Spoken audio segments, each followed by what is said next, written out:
ஹரே கிருஷ்ணா பிரபுஜி, ஹரே கிருஷ்ணா மாதாஜி, எல்லாருக்கும் வணக்கம். ஹரே கிருஷ்ணா மாதாஜி. ஹரே கிருஷ்ணா. இந்த 5 மணி செஷனுக்கு வந்திருக்கவங்க எல்லாரையும் அன்போட வரவேற்கிறேன். எல்லாருமே இன்னும் என்ன செய்யுங்க, அடுத்த வாரத்துல இருந்து ஒரு 10 மினிட்ஸ் இல்லாட்டி ஒரு 15 நிமிஷம், யாருக்கு எத்தவள நான் ஆகுமோ தெரியாது எனக்கு, ஒரு 10 அல்லது 15 நிமிஷம் கொஞ்சம் முன்னாடி ஒவ்வொரு தரம் நீங்க எல்லாம் சாண்ட் பண்ணணும். அதுதான் ரொம்ப முக்கியமானது. இது எனக்கு ஒன்றும் இல்லை, உங்களுக்கு நல்லதுங்கிறதுக்காக தான் இதை சொல்றேன். உங்களுடைய நல்லதுக்காக நீங்க என்ன செய்யணும், 1 ரவுண்டு வாரம் ஒவ்வொருத்தர் மாறி மாறி எடுத்துங்க. இன்னைக்கு ஒருத்தர் எடுத்துக்கிட்டீங்களா, அடுத்த வாரம் இன்னொருத்தர், இந்த மாதிரி என்ன செய்யணும், மாறி மாறி நீங்க எல்லாம் சாண்ட் பண்ணுங்க. அது நம்ம உள்ளத்தையும் உடலையும் மனசையும் ஆத்மாவையும் நம்ம தூய்மைப்படுத்தும், பியூரிஃபை ஆகும். அதனால கண்டிப்பா எல்லாருமே சாண்டிங் பண்ணுங்க. இன்னைக்கு சண்முகம் பிரபு பண்ணிட்டாரு. அடுத்த வாரத்துல ஒவ்வொருத்தர் பண்ணுங்க. இல்ல உட்கார்ந்து கேளுங்க, ஒருத்தவங்க பண்ணும்பொழுதாவது அட்லீஸ்ட் கேளுங்க, அது நல்லது. ஓகேவா? ஹரே கிருஷ்ணா. எல்லாரும் வீட்டுல பண்ணிட்டு இருப்பீங்கன்னு நினைக்கிறேன். எல்லாரும் பண்றீங்களா சாண்டிங்? பண்றேன் மாதாஜி. ஒரு ரெண்டு தடவை சொல்றேன் மாதாஜி, அதுக்கு மேல சொல்ல முடியல. பரவாயில்ல, உங்களால எவ்வளவு முடியுதோ அவ்வளவு பண்ணுங்க. ஆனா பண்றதை விட்டுறாதீங்க, நிறுத்திடாதீங்க. இந்த கிளாஸுக்கு வரும்போது ஒரு வாய்ப்பு உங்களுக்கு, ஒரு 10 மினிட்ஸ் முன்னாடி ஜாயின் பண்ணி ஒரு தரம் பண்ணீங்கன்னா அந்த உங்க ஏற்கனவே பண்ணியிருக்காரு 2ஓட இது 3வது கவுண்ட் ஏறிடும். அது மாதிரி நீங்க அது மாதிரி ட்ரை பண்ணுங்க. எல்லாருமே ட்ரை பண்ணுங்க. ஹரே கிருஷ்ணா. நம்ம போன வாரம் 2-3 வாரமா நம்ம செகண்ட் சாப்டர் தான் பார்த்துக்கிட்டு இருக்கிறோம். நம்ம கிளாஸ் ஆரம்பிக்கிறதுக்கு முன்னாடி பிரணாம மந்திரம் சொல்லிட்டு நம்ம கிளாஸை தொடங்குவோம். நமோ பகவதே வாசுதேவாய. ஓம் நமோ பகவதே வாசுதேவாய. ஓம் நமோ பகவதே வாசுதேவாய. ஓம் அஞ்ஞானதிமிராந்தஸ்ய ஞானாஞ்சன ஷலாகயா சக்ஷுருன்மீலிதம் येन तस्मै श्रीगुरवे नमः. श्री चैतन्य मनोभीष्टं स्थापितं येन भूतले स्वयं रूपा कदा मह्यं ददाति स्वपदान्तिकम्. हे कृष्णा करुणा सिन्धु दीनबन्धो जगत्पते गोपेश गोपिका कान्ता राधा कान्ता नमोस्तुते. तप्तकाञ्चन गौराङ्गी राधे वृन्दावनेश्वरी वृषभानुसुते देवी प्रणमामि हरिप्रिये. वाञ्छाकल्पतरुभ्यश्च कृपा सिन्धुभ्य एव च पतितानां पावनेभ्यो वैष्णवेभ्यो नमो नमः. नमो ओं विष्णुपदाय कृष्णपृष्ठाय भूतले श्रीमदे भक्ति वेदांत स्वामी इति नामिने. नमस्ते सरस्वती देवी गौरवाणी प्रचारिणे निर्विशेष शून्यवादे वशत्यादेशतारिणे. जय श्री कृष्ण चैतन्य प्रभो नित्यानंद श्री अद्वैत गदाधर श्रीवासादि गौर भक्त वृंदा. हरे कृष्णा कृष्ण कृष्णा हरे हरे, हरे रामा राम राम हरे हरे. हरे कृष्णा कृष्ण कृष्णा हरे हरे, हरे राम राम राम हरे हरे. हरे कृष्णा डिவோட்டீஸ். இங்க இந்த பிக்சர்ல இருக்கிற டெய்டி தான் நம்மளுடைய இஸ்கான் மேங்களூர்ல இருக்க ராதா கோவிந்தா, அந்த டெய்டி இதுதான். இந்த டெம்பிளோட அந்த மண்டபம் அங்க உள்ளதுதான். அதுதான் இங்க கொடுத்துருக்குறாங்க.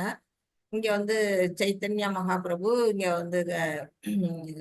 நித்யானந்தர் இங்க இருக்கிறாங்க, இங்க ராதாகிருஷ்ணர் இருக்காங்க. இதெல்லாம் பாத்தீங்கன்னா நம்மளுடைய ஆச்சாரியர்கள் ஒவ்வொருத்தர்.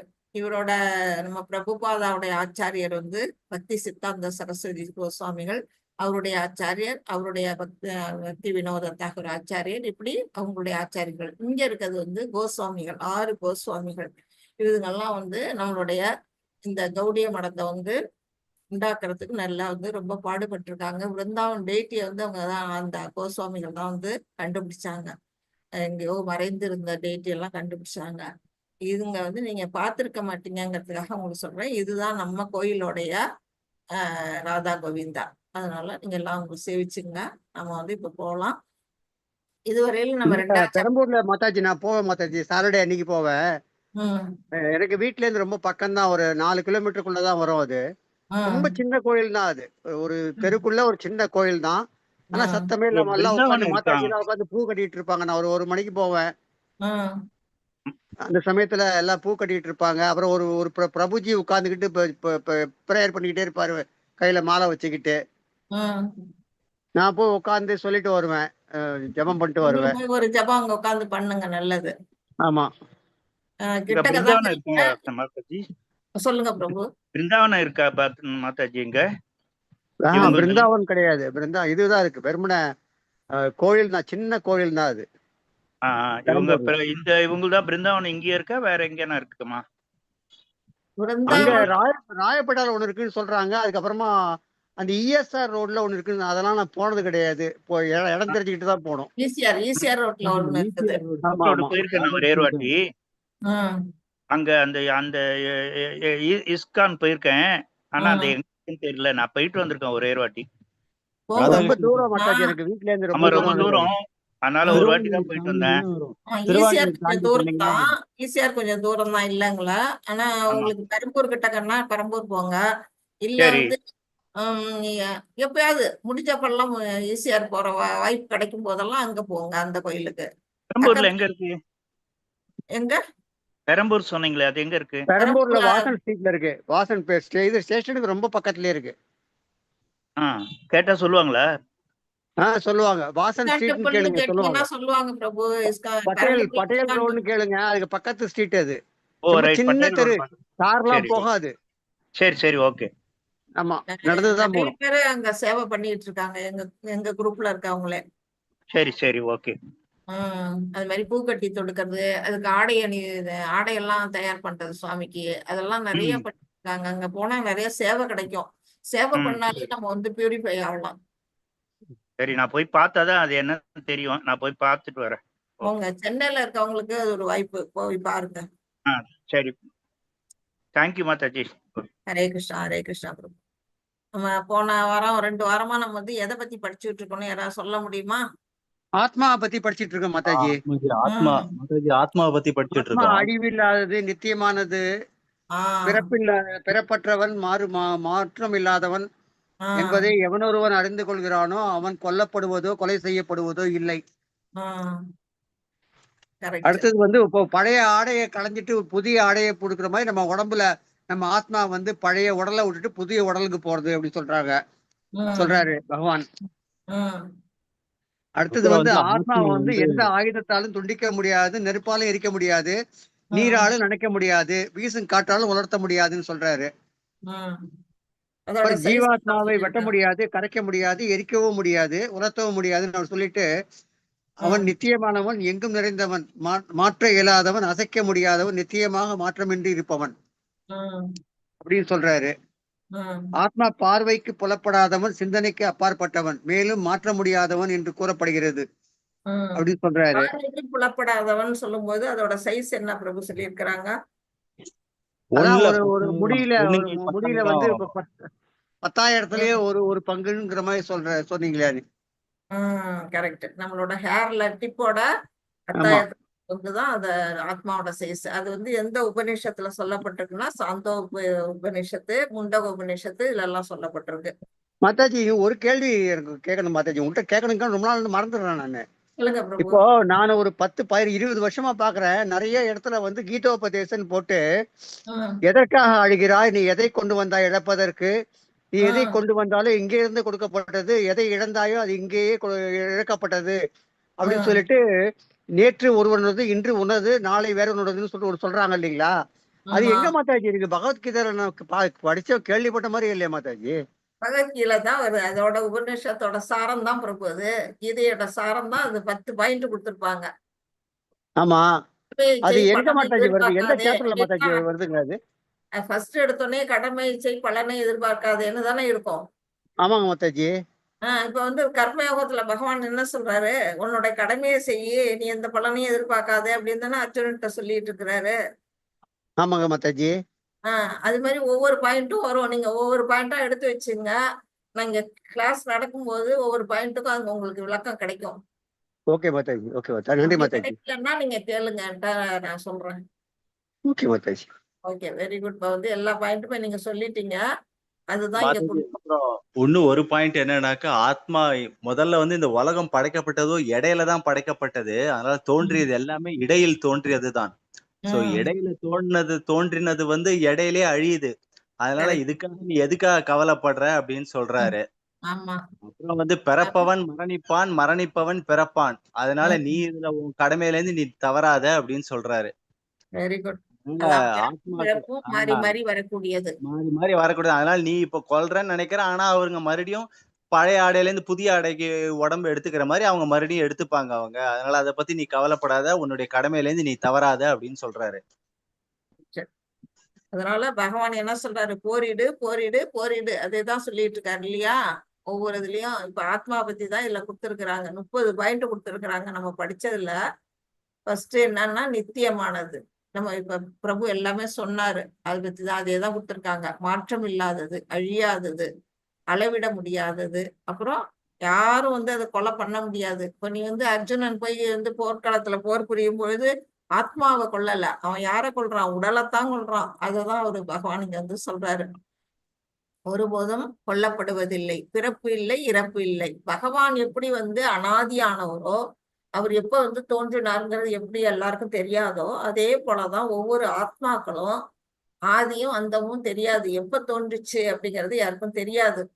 ஆனா அது என்ன, அது ஒரு குறிப்பிட்ட காலம் வந்து பகவானுடைய உடல்ல போய் என்ன செய்யுது? அவ்வியக்தமா மறைஞ்சு இருக்குது. அது எப்போ அப்படின்னா ஒரு பிரளயம் ஏற்படும் பொழுது. பிரளயம்ங்கிறதே வந்து நிறைய இருக்குது. பார்ஷியல் பிரளயம்னு இருக்கு, மகா பிரளயம்னு இருக்குது. பார்ஷியலா வரக்கூடியது எப்படின்னா பிரம்மாவுடைய ஒரு நாள் கணக்கு. ஒரு நாள் முடிஞ்சோன்னா அவருடைய இரவு பொழுது வரும் பொழுது அவர் தூங்க போகும் பொழுது என்ன ஆகுதுன்னா உலகம் அப்ப வந்து அவருடைய உலகம் அழியாது, பிரம்ம உலகம் அழியாது. அதுக்கு கீழே இருக்கக்கூடிய உலகங்கள் வந்து அழியும். அழிஞ்சு எங்க போவோம்? போய் இறைவனோட உடல்ல வந்து மறைஞ்சிருக்கும். திருப்பி வந்து அவரு திரும்பியும் தூங்கி எழுந்த பிறகு மறுபடியும் படைப்பு தொழில மறுபடியும் ஆரம்பிக்கும் பொழுது பகவானுடைய உடல்ல இருந்து எல்லாம் வந்து வெளியில வரும்.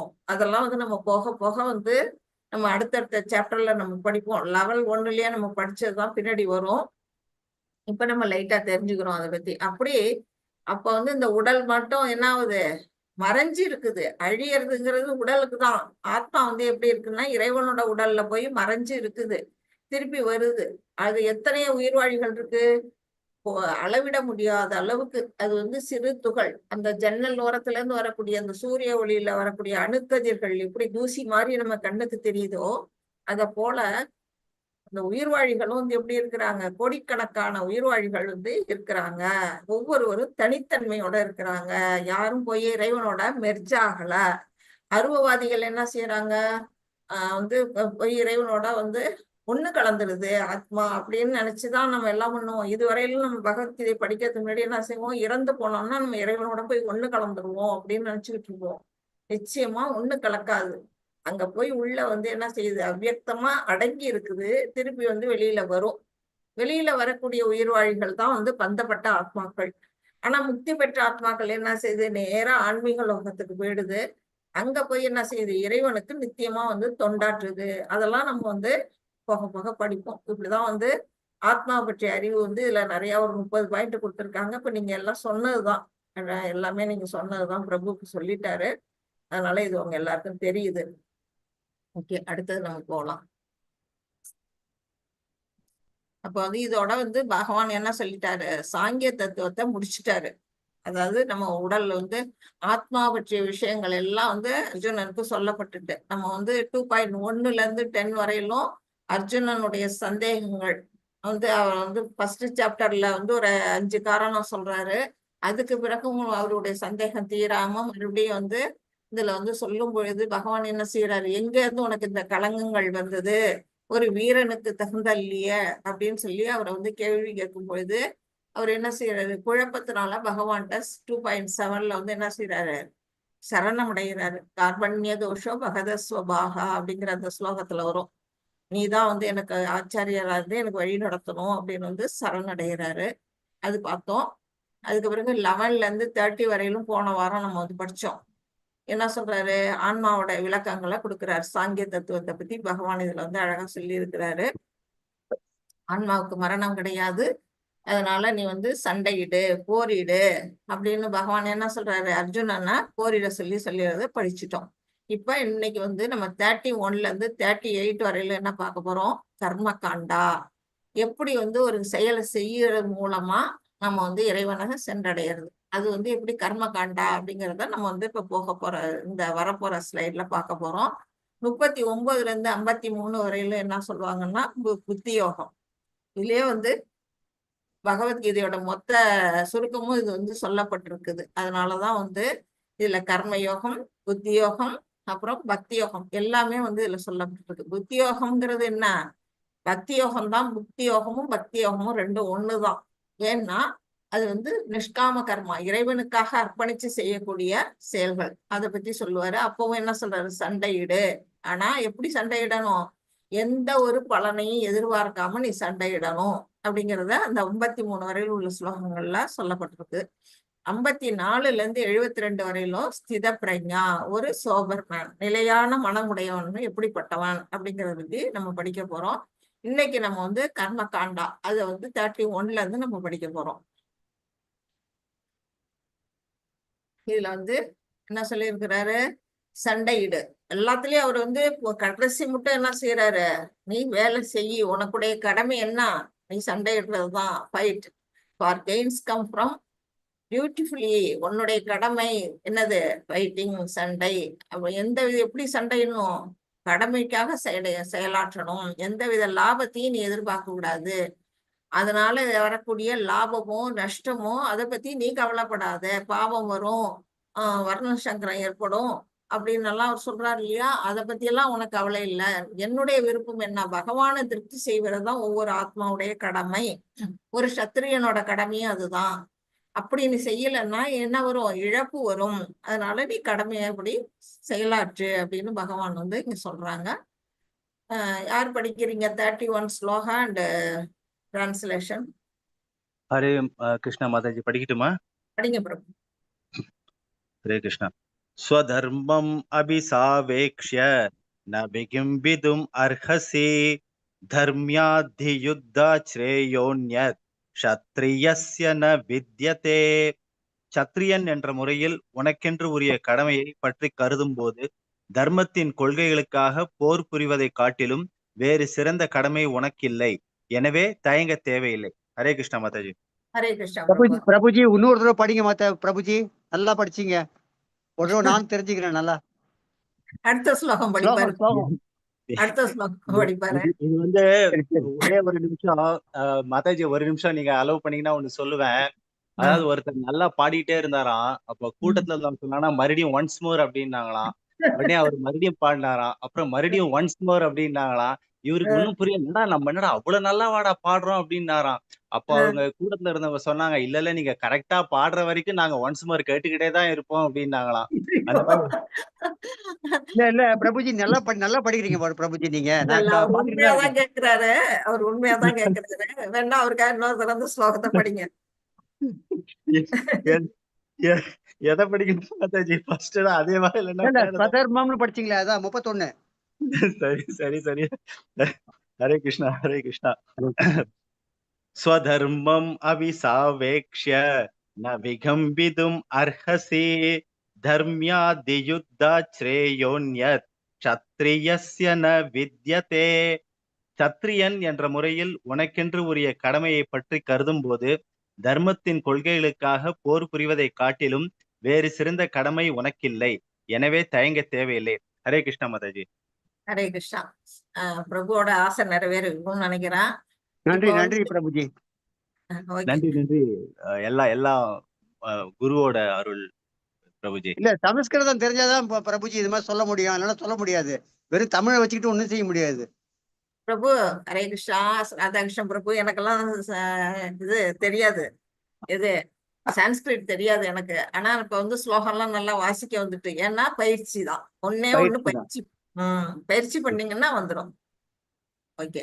இப்ப இதுல வந்து என்ன சொல்லியிருக்காங்க, ஸ்வதர்மம் அப்படின்னு கொடுத்திருக்காங்க. ஸ்வதர்மம்னா என்னன்னு யாருக்காவது சொல்ல தெரியுமா?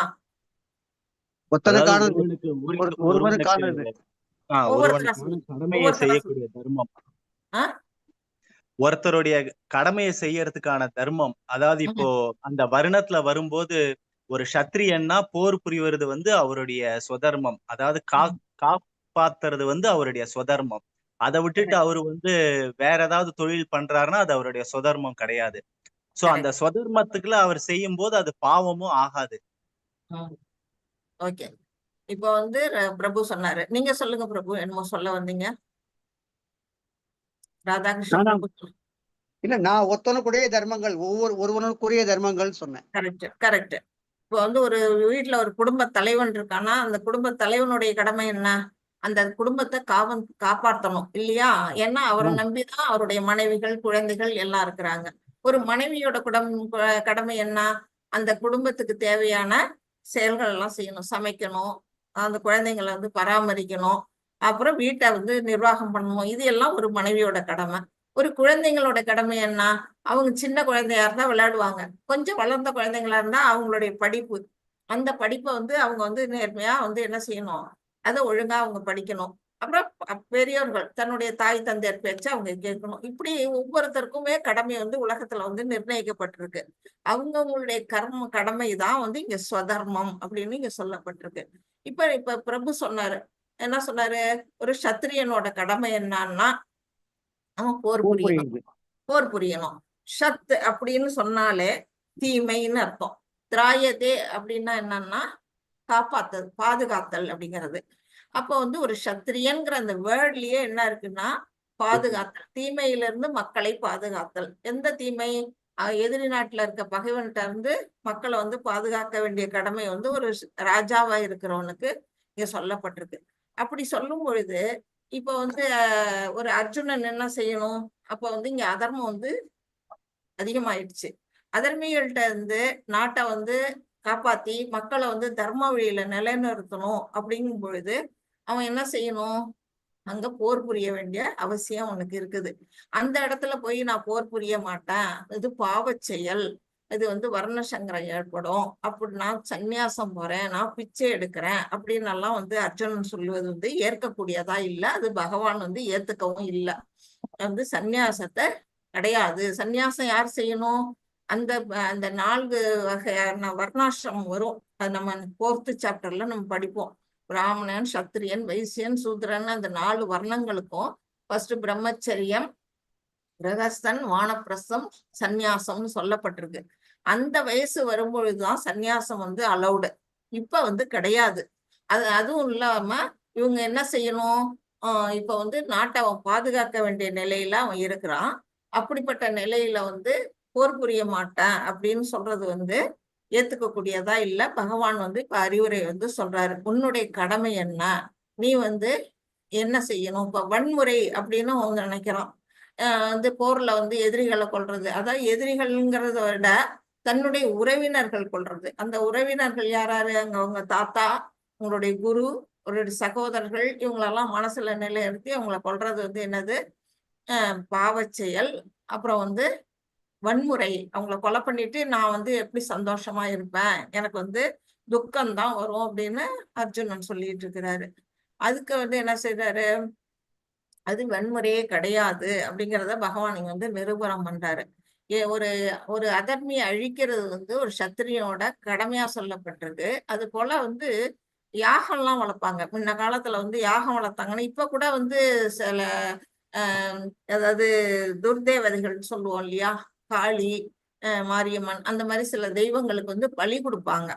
ஆடு இல்ல கோழி, இந்த மாதிரி எல்லாம் வந்து பலி கொடுக்கறது இந்த காலகட்டத்தில் கூட கிராமங்கள்ல நடக்குது. அப்போ வந்து அதிகமாவே நடந்துகிட்டு இருந்திருக்கு. அப்போ வந்து என்ன செய்வாங்க? யாகத்துல வந்து மிருகங்களை பலி கொடுப்பாங்க. அப்ப பலி கொடுக்கும் பொழுது அது வன்முறையா அப்படின்னு வந்து ஒரு சாரார் வந்து கேள்வி கேட்பாங்க. ஆனா அது வேதங்கள்ல சொல்லப்பட்டிருக்கு.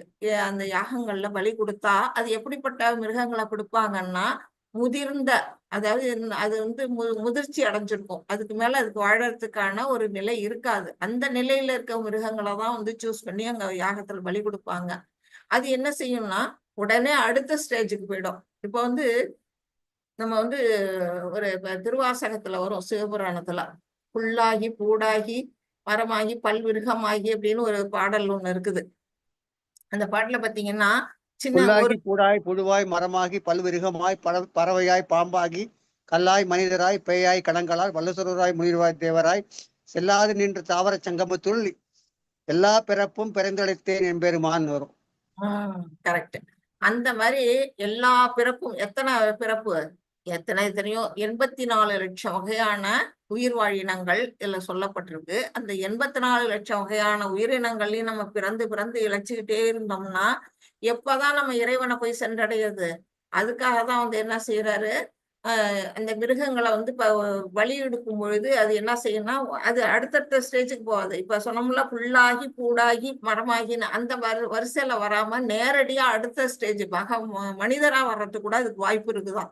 ஏன்னா யாகத்துல வழியிட்டா அதுக்கு வந்து நல்ல கதி கிடைக்குது. அது பலி கொடுத்தவங்களுக்கும் நல்ல கதி கிடைக்குமா, மோட்சத்துக்கு போயிடுவாங்களாம். அதே மாதிரி போர்க்களத்துல வந்து எதிரிகளை கொல்றவங்களும் எங்க போவாங்கன்னா மோட்சத்துக்கு அடைவாங்க அப்படின்னு சொல்லப்பட்டிருக்கு. அந்த மாதிரி இருக்கும் பொழுது உன்னுடைய கடமையா இருக்கக்கூடிய சுய தர்மம் எது? சத்திரியனோட சுய தர்மம் போரிடுதல். அதுல இருந்து நீ வந்து என்ன செய்யக்கூடாது, போரை வந்து கைவிடக்கூடாது. இதுக்கு எந்த விதமான தயக்கமும் உனக்கு தேவையில்லை. உன்னுடைய கடமைப்படி நீ செய்யணும். இப்ப 2 விதமான நம்ம மோட்சத்துக்கு போறதுக்கு 2 விதமான நிலைகள் வந்து சொல்லப்பட்டிருக்கு. ஒண்ணு வந்து ஏற்கனவே வந்து முக்தி அடைந்தவர்கள், அவங்க என்ன செய்வாங்க, ஆன்மீக அங்க இறைவனுடைய உலகத்துக்கு சென்று அங்க பக்தி தொண்டாற்றுவாங்க. அவங்களுக்கு அங்க ஒரு ஆன்மீக உடல் கிடைக்கும். அந்த வழியில அவங்க அதுதான் இங்க விடுவிக்கப்பட்ட நிலை எப்படி இருக்கு இல்லையா, அவங்க வந்து என்ன செய்வாங்க, பகவானுடைய உலகத்துக்கு சென்று அங்க ஒரு பகவானுக்கு தொண்டு செய்யக்கூடிய நிலையில இருப்பாங்க. இன்னொருத்தவங்க என்ன செய்வாங்க, வர்ணாசிரம தர்மத்தை கடைபிடிச்சு அவங்களுடைய கடமையை செஞ்சு அவங்க என்ன செய்வாங்க, பக்தி தொண்டு ஆற்றி பகவானை சென்று அடைவாங்க. விடுதலைக்கான ஒரு வழி. இப்ப எப்படி வேணாலும் போகலாம். ஒரு 2 விதமான நிலைகள்ல இங்க வந்து சொல்லப்பட்டிருக்கு. இப்ப அடுத்த பதம் படிங்க பிரபு. ஹரே கிருஷ்ணா. ஹரே கிருஷ்ணா மாதாஜி. படிங்க மாதாஜி. ஸ்லோகம் 72.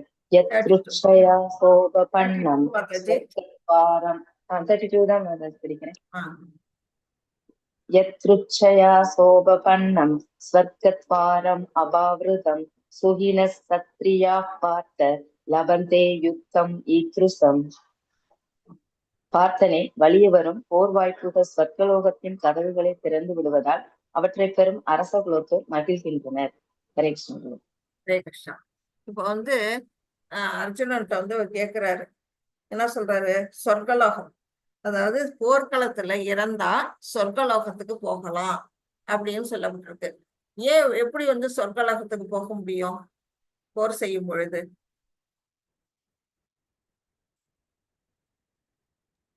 போர் செய்யும் போது எப்படியும் மரணங்கிறது ஒண்ணு வாச்சுது அப்படின்னாக்க, அவங்க மரணிக்கும் போது அந்த ஆத்மா வந்து ஸ்வதர்மம் பண்ணினதுனால அது சொர்க்கம் போறதுக்கான அருகதை இருக்கு அதுக்கு. கரெக்ட். அவங்களுடைய கடமை அதான் சுய தர்மம். அவங்களுடைய சுய தர்மம் என்னதுன்னா போரிடுதல். அதை செய்யறதுனால அவங்க போர்ல உயிர் பலி அவங்க கொல்லப்பட்டாலும் அவங்க எங்க போறாங்கன்னா சொர்க்கத்துக்கு போறாங்க. அதனால அரச குலத்தவர்கள்லாம் என்ன செய்வாங்கன்னா ரொம்ப சந்தோஷம் அடைவாங்களாம். ஏன்னா போருன்னு சொல்லிட்டாலே அவங்களுக்கு ரொம்ப ரொம்ப சந்தோஷம் வந்துடும்.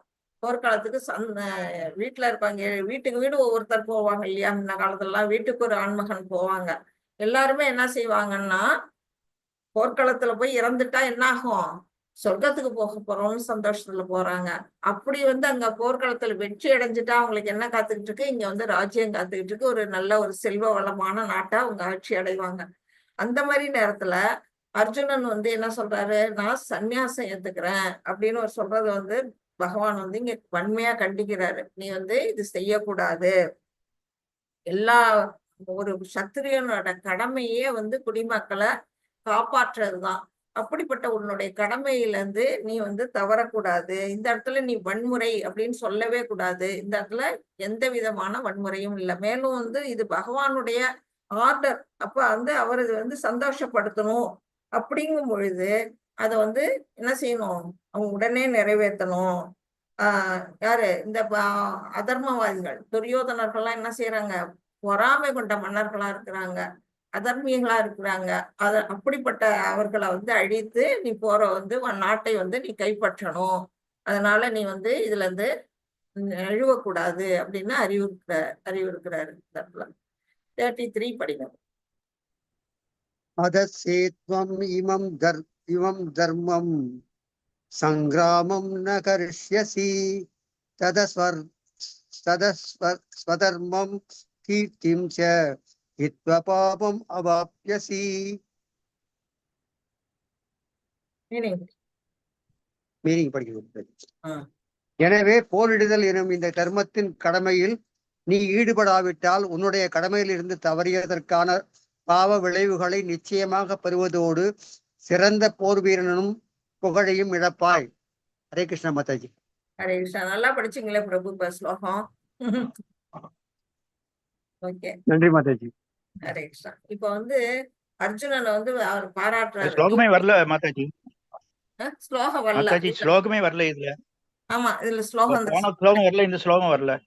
நான் புக்க பார்த்து படிச்சேன் மாதாஜி. Okay okay. ஸ்லோகம் இதுல வரல பிரபு. ஸ்லைட்ல சிலது கொடுக்குறாங்க, சிலது கொடுக்க மாட்டேங்கிறாங்க. நீங்க புக்கை வச்சுட்டு படிச்சுங்க, அது பிரச்சனை இல்லை. ஓகே, எல்லாத்தையுமே புக்கு இருக்கும்னு நினைக்கிறேன். இப்ப வந்து அர்ஜுனனை வந்து பாராட்டுறார். நீ ஒரு சிறந்த வீரன் அப்படின்னு வந்து அர்ஜுனனை பகவான் பாராட்டுறாரு. ஏன் சிறந்த வீரன் அப்படின்னு பாத்தீங்கன்னா அதுக்கு ஒரு முன்கதை இருக்குது. இவங்க எல்லாம் காட்டுக்கு வனவாசம் போறாங்க இல்லையா, இவங்க சூதாடி இவங்களெல்லாம் வந்து நீ போய் 12 வருஷம் வனவாசம், 1 வருஷம் வந்து அஞ்ஞாத வாசமும் புரியணும் அப்படின்னு சொல்லி காட்டுக்கு அனுப்பி விட்டுறாங்க கௌரவர்கள். அப்ப இவங்க காட்டுக்கு போகும்போது பகவான் என்ன செய்யறாரு, அந்த 12 வருஷங்கள் வந்து வீணடிக்க கூடாதுங்கிறாரு. அவங்க காட்டுக்கே போனாலும் கூட அதை வந்து பயனுள்ளதா ஆக்கணும். அதுதான் ஒவ்வொரு மனிதர்களும் நமக்கு வந்து இதுல இருந்து பாடம் கத்துக்கணும். நம்ம வந்து ஒரு நொடி பொழுத கூட வீணாக்க கூடாது. காட்டுக்கு தானே போறோம்னுட்டு அங்க போய் காட்டுல உட்காந்துட்டு காய்கறி கிடைக்கிறத சாப்பிட்டுட்டு அவங்க வந்து வெட்டி பொழுது போக்கல. ஒவ்வொருத்தருக்கும் ஒவ்வொரு விதமான வேலையை கொடுக்குறாரு பகவான். அர்ஜுனன் என்ன செய்யறாரு, நீ பர்வத மலைக்கு போய் அங்க தவம் புரி, சிவபெருமானை நோக்கி தவம் பண்ணு அப்படின்னு வந்து அவர் அனுப்பிவிடுறாரு. பீமனை ஒரு பக்கம் அனுப்பிடுறாரு, மகேந்திர மலையோ எங்கேயோ. அந்த மாதிரி ஒவ்வொருத்தரையும் ஒவ்வொரு வேலையை அனுப்பி விட்டுறாரு. யுதிஷ்ட மகாராஜும் திரௌபதியும் மட்டும்தான் ஒரு குடியில் அமைச்சுக்கிட்டு அங்க காட்டுல இருப்பாங்க. மத்தவங்க எல்லாருமே வந்து என்ன செய்வாங்க, அவங்களுக்கு துணையா வேணுங்கிறதுக்காக யுதிஷ்டர் இருப்பாரு அங்க. அவங்க வந்து அங்க இருந்துகிட்டு அந்த கிரகஸ்த நிலையை வந்து கையாண்டுகிட்டு இருப்பாங்க. மற்றவங்க எல்லாம் என்ன செய்யறாங்கன்னா ஆளுக்கு ஒரு திசையில போவாங்க. அப்படி அர்ஜுனன் என்ன பண்றாரு, இந்திரனை நோக்கி கடுந்தவம், அந்த கடுந்தவம் புரியும் போது அங்க போய் ஒரு சிவன் லிங்கத்தை இவரை உருவாக்கி அங்க உட்காந்துட்டு அதுக்கு பூஜை பண்றது, அதுக்கு வந்து விரதம் ஒத்த காலில் நின்று தவம் புரியறது, இப்படி கடுமையான ஒரு தவம் புரியும் பொழுது சிவபெருமான் என்ன செய்யறாரு, அவருடைய தவத்துக்கு இறங்கி வராரு. ஆனா வரும்பொழுது என்ன பண்றாரு, இவருக்கு ஒரு டெஸ்ட் வைக்கிறாரு. இந்த கதை அவங்க எல்லாருக்குமே தெரிஞ்சிருக்கும். ஒரு பன்றிய வந்து, காட்டு பன்றிய வந்து அர்ஜுனன் வந்து அம்பெய்தி கொல்லுவான். அப்போ வந்து சிவனுடைய அம்பும் அந்த இடத்துக்கு வரும். 2 பேரோட அம்பும் வந்து அந்த பன்றியில வந்து தைக்கும். அப்போ வந்து அந்த பன்றியை நான் தான் கொன்னேன்னு 2 பேருக்கும் இடையில போட்டி வரும். சிவபெருமான் எப்படி வந்திருப்பாரு, வேடனா வந்திருப்பாரு, தன்னுடைய சுய உருவம் இல்லாம. அப்போ வந்து அர்ஜுனன் சொல்லுவான் தீர்மானமா, இல்லை இது நான் கொன்னது, என்னுடைய அம்பாலதான் பன்றி இறந்தது அப்படின்னு 2 பேருக்கும் வாக்குவாதம் நடக்கும். அந்த மாதிரி பண்ணி பகவானுடைய சிவபெருமானுடைய அவன் வந்து என்ன பண்ணான், போட்டி போட்டு அவனுடைய வீரத்தை மெச்சி அவனுக்கு வந்து என்ன கொடுத்துருக்கிறாரு, பாசுபதாஸ்திரத்தை வந்து பரிசா கொடுப்பாரு. இந்த பாசுபதாஸ்திரம் வந்து எதுக்கு உதவும், பின்னாடி வந்து குருஷேத்திர போர்க்களத்துல அவன் வந்து கொல்றதுக்கு, யார அந்த அஸ்திரத்தால கர்ணனையா யாரையோ கொல்லுவான். அந்த அஸ்திரம் அதுக்கு வந்து யூஸ் பண்ணுவாங்க. அதனால அப்படி வந்து ஒவ்வொரு வரம் இந்திரலோகம் வரையிலும் போவான். இந்திரன்கிட்ட போய் அங்க நிறைய வந்து என்ன பண்ணி வரம் வாங்கிட்டு வருவான். அப்படி அந்த 12 வருட காலங்கள் வந்து அவங்களுக்கு வந்து ஒரு தவ வாழ்க்கையா இருக்கும். காட்டுல வந்து வீண் பொழுது போக்காம எல்லாமே பகவானுடைய அறிவுறுத்தல் தான். அந்த மாதிரி செய்யும் பொழுது அப்படிப்பட்ட ஒரு சிறந்த வீரன் நீ, அப்படிப்பட்ட வீரனா இருக்கக்கூடிய நீ என்ன செய்யணும், கடமை, உன்னுடைய கடமை என்ன, சண்டை செய்யணும். அப்படி நீ அந்த சண்டையை செய்யலன்னா உன்னை என்ன பண்ணுவாங்க, நீ உன்னுடைய வீரன்கிற அந்த பேரை வந்து கெட்டு போயிடும். என்ன செய்வாங்க, எல்லாரும் உன்னை வந்து தூற்றுவார்கள், கோழை அப்படின்னு வந்து என்ன செய்வாங்க, ஒரு நல்ல ஒரு வீரனை வந்து மரணத்தை விட மோசமானது எதுன்னா அவமரியாதை, கோழைன்னு சொல்லக்கூடிய அந்த வார்த்தை.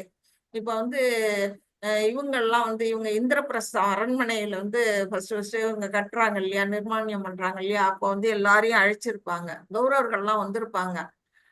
அந்த இடத்துல வந்து ஒரு நிகழ்ச்சி நடக்கும். என்ன பண்ணுவாங்கன்னா, அந்த இது மாய மண்டபமா, அதனால வந்து மயனால கட்டப்பட்டதுனால அந்த அரண்மனை வந்து எல்லாமே வந்து நீர் வந்து நிலம் போல தோன்றும், நிலம் வந்து நீர் போல தோன்றும். அதுல வந்து துரியோதனன் தடுமாறுவான். அதை பார்த்து வந்து திரௌபதி சிரிப்பாங்க. அதனால அவனுக்கு ஒரு வந்து வருத்தம், கோபம் வந்துடும். கோபம் வந்து அங்க வந்து ஒரு பிரச்சனை நடக்கும். அப்போ வந்து என்ன செய்வாங்க, அவமரியாதை பண்றாங்க, அங்கேயே சண்டை போட வந்துடுறாங்க. இது எப்படி வந்து நீ என்னை வந்து என்னை பார்த்து சிரிச்ச அப்படின்னு சொல்லி என்ன பண்றாங்க, போர்க்கால இது சண்டை போட வர்றாங்க. அது செய்யக்கூடாது, அது வந்து சாஸ்திரப்படி செய்யக்கூடாது. செய்யறதுனால என்ன ஆகும் அப்படின்னா, அவங்க வந்து அவங்களுடைய இதெல்லாம் ஆயுதங்கள் எல்லாம் அவங்க பறிச்சிடுவாங்க, கைப்பற்றிடுவாங்க பாண்டவர்கள். அது வந்து எப்படிப்பட்டதுன்னா அவங்களுடைய வீரத்துக்கு இழுக்காயிடுது. அது மாதிரிதான் இதுவும். ஒரு ஒரு ஒரு வீரனுடைய ஆயுதங்களை கைப்பற்றினாலோ இல்ல அவன் கோழைன்னு சொன்னாலோ அது வந்து மரணத்தை விட மோசமான ஒரு செயல். அதுக்கு வந்து இறந்தே படலாம். அது போர்க்களத்துல நீ போர் செஞ்சு இறந்து போனா கூட நல்லதுதான் அப்படின்னு வந்து பகவான் சொல்றாரு. அதனால நீ சண்டையிட்டே ஆகணும், போரிடு அப்படின்னு வந்து இந்த இடத்துல பகவான் அறிவுறுத்துறாரு. 34 படிங்க யாராவது. இதுல ஸ்லோகம் இல்ல, நீங்க புக் வச்சிருக்காங்க படிங்க. மாதாஜி, ஹரே கிருஷ்ணா மாதாஜி. ஹரே கிருஷ்ணா. அஹிம்சாமி பூதானி கதயிஷ்யந்தி தேவ்யயாம் சம்பாவிதஸ்ய சாகீர்த்திர் மரணாத் அதிரி இச்சதே. ஹரே கிருஷ்ணா மாதாஜி. மக்கள் உன்னை எப்பொழுதும் இகழ்ந்து பேசிக் கொண்டிருப்பர். மதிக்கத்தக்க ஒருவனுக்கு அவமானம் மரணத்தை விட மோசமானது. ஹரே கிருஷ்ணா மாதாஜி. ஹரே கிருஷ்ணா. அதுதான் இப்ப பகவான் சொல்றாரு. நீ ஒரு சிறந்த வீரனா இருக்க. அவங்க எப்படி திரும்பிட்டு அவருடைய முகத்தை பாருங்க. பகவான் வந்து அர்ஜுனனுக்கு எப்படி வந்து ஒரு அறிவுரைகளை வழங்கிட்டு இருக்காரு. ஏன்னா அவர் வந்து இந்த இடத்துல நண்பரா மட்டும் இல்ல, ஒரு அட்வைசராவும் இருக்கிறாரு. இந்த இடத்துல அர்ஜுனனுக்கு அட்வைசரா வர்றேன்னு தான் அவர் வர்றாரு. உங்க பக்கத்துக்கு வர்ற வேறிய காரணமே வந்து நான் இவங்க ஏதாவது இந்த மாதிரி தப்பு பண்ணுவாங்கன்னு தெரிய வரும் அவருக்கு. அதனால அப்பப்ப அவங்கள வந்து தன் இஷ்டப்படி அவங்க என்ன பண்ணுவாங்க, அறிவுரைகளை கூறி தன் பக்கம் ஒரு திருப்புவாரு. இப்ப அததான் அவர் சொல்றாரு. போர் புரிய மாட்டேன்னு சொல்ற அர்ஜுனா, அதை பத்தி உன்னை என்ன செய்வாங்க, எதிரியில் படையில இருக்கிறவங்க எல்லாம் உனக்கு வந்து அவப்பெயரை தான் சொல்லுவாங்க. நீ ஒரு கோழை அப்படின்னு வந்து சொல்லுவாங்க. அது எப்படிப்பட்டது, மரணத்தை விட மோசமானது. அதுக்கு இறக்குறதே மேலு. நீ அது கூட நீ போர் செஞ்சு இறந்து போனா கூட நான் கவலைப்பட மாட்டேன் அப்படின்னு வந்து அந்த இடத்துல பகவான் வந்து இவருக்கு வந்து அட்வைஸ் பண்றாரு. 35. பிரபு உங்கள்கிட்ட புக் இல்லையோ வெங்கடேசன் பிரபு கிட்ட? இருக்கு மாதாஜி. ஓகே ஓகே, சரி சரி. படிக்கட்டுமா மாதாஜி? படிங்க. ஹரே கிருஷ்ண மாதாஜி. ஹரே பயாத்ரணாத் உபரதம் மம் ஸ்யந்தே த்வாம் மஹாரதாஹ ஏஷாம் ச த்வம் பகுமாதோ பூத்வா யாஸ்யசி லாகவம். உன்னுடைய பெயரிலும் புகழிலும் பெருமதிப்பு கொண்டிருக்கும் மிகச்சிறந்த போர் தலைவர்கள் நீ பயத்தால் போர்க்களத்தை விட்டு விலகிவிட்டதாக எண்ணி உன்னை முக்கியத்துவமற்றவனாக கருதுவர். ஹரே கிருஷ்ண மாதாஜி. ஹரே கிருஷ்ணா. இப்போ வந்து அதுதான் சொல்றாரு, இதுலயும் அதான் சொல்றாரு. நிறைய அட்வைஸ் பண்ணிக்கிட்டே இருக்கிறாரு. நீ வந்து இப்ப மற்றவர்களுடைய எண்ணங்கள்ல எப்படி இருக்கிறன்னா, நீ ஒரு சிறந்த வீரன். உன் மேல வந்து எல்லாரும் மதிப்பு மரியாதை. அர்ஜுனன்னாலே நடுங்குறான். யாரு, துரியோதனன்கள்லாம் அர்ஜுனன் கேட்டாலே நடுக்கும். கர்ணன் மட்டும்தான் பயப்பட மாட்டான். ஏன்னா இவனுக்கு அர்ஜுனனுக்கு சமமான ஒரு வில்லாளி. மற்றவர்கள்லாம் என்ன செய்வாங்க, அர்ஜுனனை துரத்திட்டா மத்த பாண்டவர்களும் ஓடிடுவாங்க, அவங்க போர் புரிய மாட்டாங்க. அந்த பஞ்ச பாண்டவர்களுக்கே ஒரு தூணா இருக்கக்கூடியவன் வந்து அர்ஜுனன். அதனால அவன் பேர்ல வந்து ஒரு பெரும் மதிப்பு இருக்கு. அது மட்டும் இல்ல, அங்க எதிரி படையில வந்து அவங்க தாத்தா இருக்கிறாரு. அவரு எப்படி பண்ணா, அர்ஜுனன்னா ரொம்ப செல்ல பேரன் அவருக்கு. துரோணருக்கு வந்து ஒரு செல்லமான சீடர். அது எல்லாமே நமக்கு தெரியும், மகாபாரதம் கதை நமக்கு தெரிஞ்சதுதான். அப்படி எல்லாருமே இவன் மேல ஒரு மதிப்பு வச்சிருக்கிறாங்க, ஒரு பெரும் மதிப்பு இருக்குது. அப்படிப்பட்ட மதிப்பு இருக்கும் பொழுது இவன் போர்க்களத்தை விட்டு வெளியில போனா என்ன நினைப்பாங்க, அதுவும் யாராரு, துரியோதனன், கர்ணன் எப்ப வந்து அவங்க எல்லாம் காத்துக்கிட்டு இருக்காங்க இவனை வந்து எள்ளி நகையாடணும் அப்படின்ட்டு. இவங்களை வந்து சின்ன வயசுல இருந்தே அவங்க வந்து என்ன பண்ணுவாங்க, ஏளனத்துக்கு உட்படுத்திட்டே இருப்பாங்க. பீமன் மட்டும்தான் என்ன பண்ணுவாரு, எதிர்ப்பாரு. அதை வந்து ஒத்துக்க மாட்டாரு. அவங்க பண்ணதுக்கெல்லாம் ஆப்போசிட் பண்ணுவாரு. ஆனா இவங்கெல்லாம் தர்மருடைய சொல்லுக்கு கட்டுப்பட்டு அடங்கி இருப்பாங்க. எல்லாருக்குமே வந்து அவங்கள பிடிக்காது. அந்த மாதிரி நிலையில அவங்க என்ன செய்வாங்க, இப்ப வந்து எள்ளி நகையாடுறதுக்கு நீயே இடம் கொடுத்துடுற, அப்போ ஒண்ணும் வந்து வந்து நீ இவங்க எல்லாரையும் வந்து உன்னுடைய குருவையும் தாத்தாவையும் கொல்றதுக்கு உனக்கு தயக்கமா இருக்கு, அவங்க மேல வச்சிருக்க மரியாதையினால நீ அவங்கள கொல்ல விரும்பல அப்படிங்கறத யாரும் புரிஞ்சுக்க மாட்டாங்க. நீ போர்க்களத்துல போர் செய்ய பயப்படுற, பயந்து ஓடுற கோழை அப்படின்னு வந்து என்ன பண்ணுவாங்க, தப்பா பேசுவாங்க. அப்படிங்கறது வந்து பகவான் வந்து இந்த ஸ்லோகம் மூலமா எடுத்து சொல்றாங்க. ஹரே கிருஷ்ணா. அத்தாஜி யார வேணாலும் படிக்கலாம்.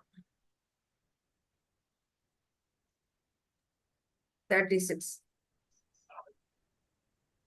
हरे कृष्ण महाराज। अवाच्य वादां च बहून् वदिष्यन्ति तवाहिताः निन्दस्तव सामर्थ्यं ततो दुःखतरं नु किम्।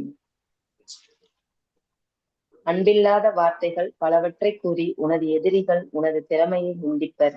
அதைவிட மிகுந்த துன்பம் தரக்கூடியது வேறு என்ன இருக்க முடியும். ஹரே கிருஷ்ணா. ஹரே கிருஷ்ணா. அன்பில்லாத வார்த்தைகள். அன்பில்லாத வார்த்தைகள் என்ன, இவனுக்கு துன்பம் தரக்கூடிய வார்த்தைகள்.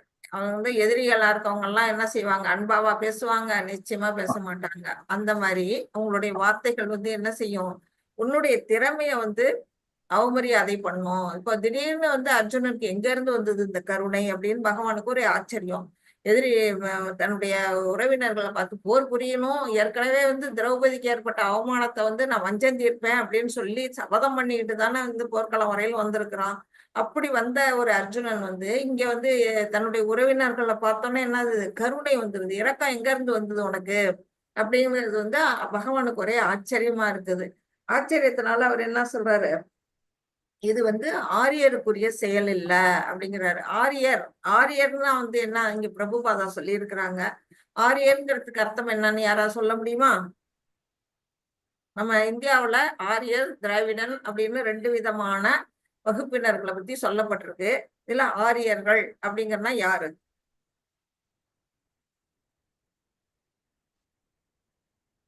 யாருக்காவது தெரிஞ்சா சொல்லலாம்.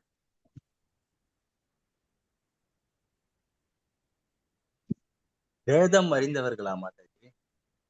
வேதம் அறிந்தவர்கள்னு சொல்லலாம், நற்பண்புகள் உடையவர்கள் சொல்லலாம். வேதம் அறிந்தவர்கள்னா பிராமணர்கள் மட்டுமே ஆரியர்கள் ஆயிடுவாங்க. ஏன்னா அவங்கதான் வந்து வேதங்களை முழுமையா கத்திருப்பாங்க. ஆனா இப்ப இந்த இடத்துல வந்து யார சொல்றாரு, பகவான் வந்து இங்க அர்ஜுனனை சொல்றாரு. அப்ப அர்ஜுனன் வந்து வேதங்கள்லாம் படிக்கல. அப்போ வந்து அர்ஜுனன் ஆரியன் சொல்றான்னா நிறைய நல்ல பண்புகள் வந்து உடையவர்கள்.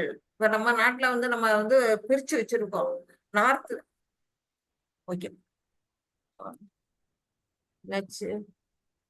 பேட்டரி லோ ஆயிட்டு காட்டுது, ஒரு நிமிஷம்.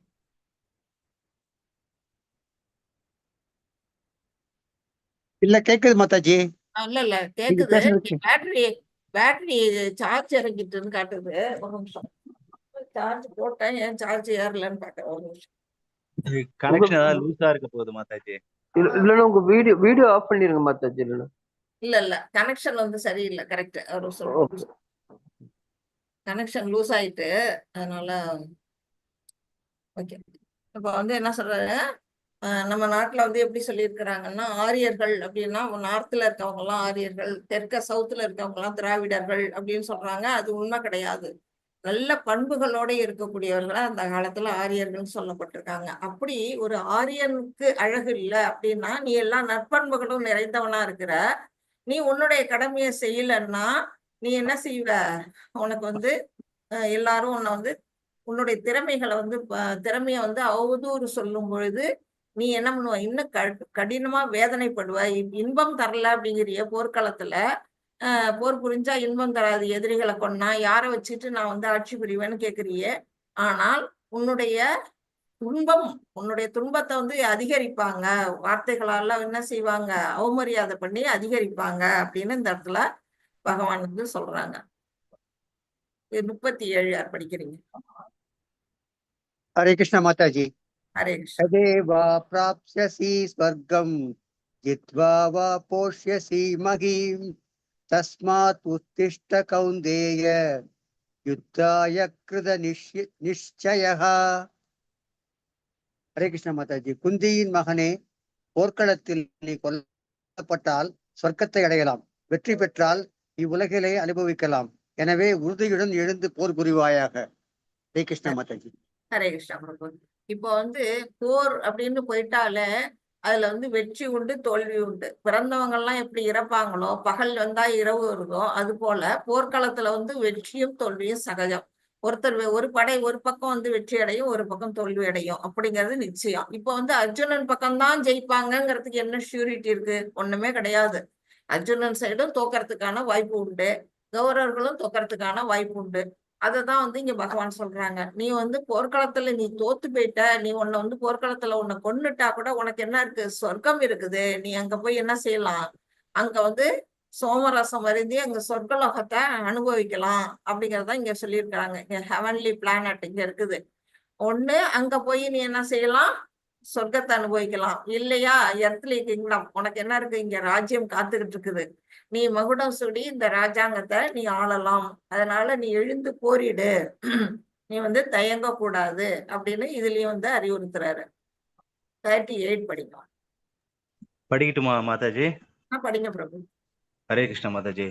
சுகதுக்கே சமே கிருத்வா லாபாலாபௌ ஜயாஜயௌ ததோ யுத்தாய யுஜ்யஸ்வ நைவம் பாபம் அவாப்ஸ்யசி. இன்ப துன்பம், லாப நஷ்டம், வெற்றி தோல்வி இவற்றை கருதாது போருக்காக போர் புரிவாயாக. அவ்வாறு செயலாற்றினால் என்றும் நீ பாவ விளைவுகளை அடைய மாட்டாய். ஹரே கிருஷ்ண மாதாஜி. ஹரே கிருஷ்ணா. இப்போ வந்து ஒரு செயல், எந்த ஒரு செயல் செஞ்சாலும் அதுல வந்து ஒரு நன்மை நடக்கும், அல்லது வந்து என்ன நடக்கும்? ஒரு தீமை இருக்கும். ஒரு லாபம் அடையும், இல்ல வந்து நஷ்டம் அடைவோம். ஒரு வெற்றி அடைவோம் அல்லது தோல்வி அடைவோம். ஏதோ ஒண்ணு கண்டிப்பா ரெண்டுல ஒண்ணுதான் கிடைக்கும். ரெண்டுமே ஒருத்தருக்கு நடக்காது. அதுதான் இங்க சொல்லியிருக்கேன். இன்பமோ துன்பமோ, லாபமோ நஷ்டமோ, வெற்றியோ தோல்வியோ, இது எதுவும் நீ வந்து பார்க்காத. கடமைக்காக போர் செய். என்ன கடமை? சத்திரியனோட கடமை போர் புரிதல். அது யாருடைய விருப்பத்துக்காக? பகவான் கிருஷ்ணருடைய விருப்பத்துக்காக. இந்த இடத்துல அவர் வந்து நேரடியாவே சொல்றாரு, என்னுடைய விருப்பம் நீ இதுபடி நீ வந்து செயலாற்றணும். இறைவனோட விருப்பம். நம்ம வந்து இந்த பௌதிகத்துல வந்து 3 குணங்கள்ல ஆட்பட்டு இருக்கிறோம். சத்துவ குணமா இருக்கட்டும், ரஜோ குணமா இருக்கட்டும், தமோ குணமா இருக்கட்டும். அந்த குணங்கள்ல நம்ம ஆட்படும் பொழுது என்ன செய்வோம்? அந்த குணங்களுக்கு ஏற்ற செயல்களை தான் நம்ம செய்வோம். நல்ல செயல்களையோ இல்ல தீய செயல்களையோ நம்ம செய்யறோம்னா அந்த குணங்கள் அடிப்படையில நம்ம வந்து இங்க வேலையாற்றி இருக்கோம். அதனால அதோட பலாபலன்களை நம்ம அனுபவிக்கிறோம். நன்மையோ தீமையோ அந்த பலன்களை அனுபவிச்சுக்கிட்டு நம்ம இங்க வாழ்ந்துட்டு இருக்கிறோம். ஆனா இப்ப வந்து பகவான் என்ன சொல்றாரு? என்னுடைய திருப்திக்காக நீ செயலாற்று. பகவான் கிருஷ்ணருக்காக அவரை திருப்திப்படுத்துறதுக்கு வந்து யார் ஒருத்தவங்க செயல்பட்டாலும் அந்த இடத்துல என்ன செய்யாதுன்னா பாவ புண்ணியங்கள் நம்மளை வந்து அண்டாகாது. இப்ப வந்து 3வது கவுண்டர் இதுதான் அவனுக்கு, அர்ஜுனனுக்கு. பாவ செயல் அப்படின்னு அர்ஜுனன் சொல்றான் இல்லையா? எதிரிகளை கொள்வதால் அக்கிரமக்காரர்கள், 6 விதமான அக்கிரமக்காரர்கள் நம்ம படிச்சோம். யாராச்சும் சொல்ல முடியுமா? ஞாபகப்படுத்தி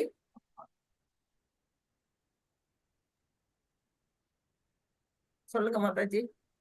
விஷம் வைப்பவர்கள் மாதாஜி, ஒரு வீட்டிற்கு நெருப்பு வைப்பவர்கள், கொலை செய்பவர்கள், பிறர் மனைவியை அபகரிப்பவர்கள், விஷம் வைத்துக் கொள்பவர்கள்,